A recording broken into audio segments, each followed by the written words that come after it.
안녕하세요. 산골 도서관의 미미입니다. 오늘은 보란 듯이 역경에 맞서 신화를 이룬 사람의 이야기입니다.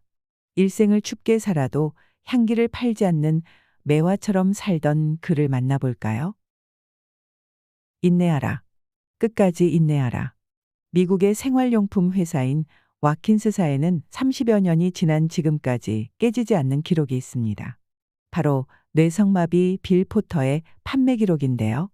뇌성마비 장애를 안고 태어난 빌은 오랫동안 직장을 구하려고 노력했지만 매번 거절당합니다. 영업사원을 모집했던 와킨스사도 역시나 빌을 거절했습니다. 하지만 빌은 유일한 가족이자 후원자인 어머니를 위해서 다시 영업직을 부탁하기로 결심합니다. 저를 가장 힘든 지역으로 보내주세요. 아무도 원하지 않고 기피하는 곳으로요. 부탁드립니다. 끝까지 포기하지 않고 노력한 결과 빌 포터는 주위 사람들이 불가능할 거라고 생각했던 취업에 성공합니다. 어렵게 와킨스사에 입사했지만 현실은 냉담했습니다. 그의 장애 때문에 사람들로부터 문전박대를 당하고 오히려 동정받기 일쑤였습니다. 하지만 그는 포기하지 않고 장애 때문에 쓸 수 없는 오른손은 뒤로 감추고 왼손에 무거운 가방을 들고 매일 15km를 걸어다니며 노력했습니다. 그에게는 보다시피 화려한 인맥도 천재적인 두뇌도 남들이 부러워할 만한 재력도 없었습니다. 그가 가진 것은 단 하나, 바로 어머니가 자신에게 끊임없이 해줬던 이야기, 인내하라, 끝까지 인내하라 이 말이었습니다. 처음 고객들은 그의 방문을 귀찮아했습니다. 하지만 그는 한결같은 모습으로 고객들을 찾아가 꼼꼼하게 상품을 설명하고 약속을 지키는 모습을 보여줬습니다. 빌은 자신에게 냉담하게 대했던 고객들의 거절을 더 좋은 상품으로 다시 와달라는 신호라고 여기고 새로운 상품이 나올 때마다 그들을 다시 찾아갔습니다. 그러던 어느 날 그는 또 한 번 큰 시련을 만나게 됩니다. 그의 유일한 보호자이자 하나뿐인 어머니가 치매에 걸리는 바람에 준비할 시간도 갖지 못한 채 홀로 서기를 해야 했습니다.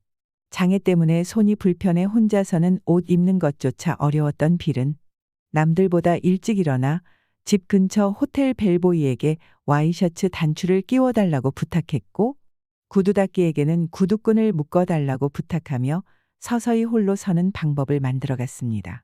하지만 그는 그것을 결코 부끄럽다고 생각하지 않았습니다. 오히려 자신이 결코 할 수 없을 거라 생각했던 일들을 스스로 해내면서 자신감을 가지게 되었습니다. 해가 갈수록 빌을 반갑게 맞는 집이 많아지면서 그의 실적도 꾸준히 올라갔습니다. 그렇게 24년 동안 수백만 가구의 문을 두드린 끝에 그는 미국 서부 지역 최고의 판매왕 자리에 올랐고 그가 세운 기록은 현재까지 깨지지 않고 있습니다. 느린 걸음이었지만 절대 멈추지 않았던 빌 포터는 항상 말합니다. 인내하고 또 인내하고 끝까지 인내하라. 누군가 시련은 터널과 같다고 했습니다. 목적지까지 빨리 가기 위해서는 반드시 터널을 통과해야 한다라고도 했습니다. 출구가 있는 터널과 출구가 없는 동굴. 가끔은 이 캄캄한 현실이 터널인지 동굴인지 짐작이 되지 않을 때도 있습니다. 그러나 동굴인지 터널인지는 그리 중요하지 않습니다.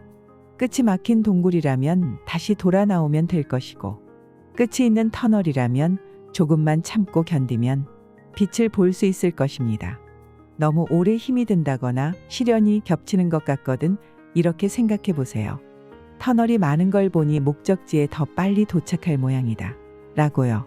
지금까지 도서 12마음을 참고로 미미가 낭독해 드렸습니다. 오늘도 좋은 날 되세요.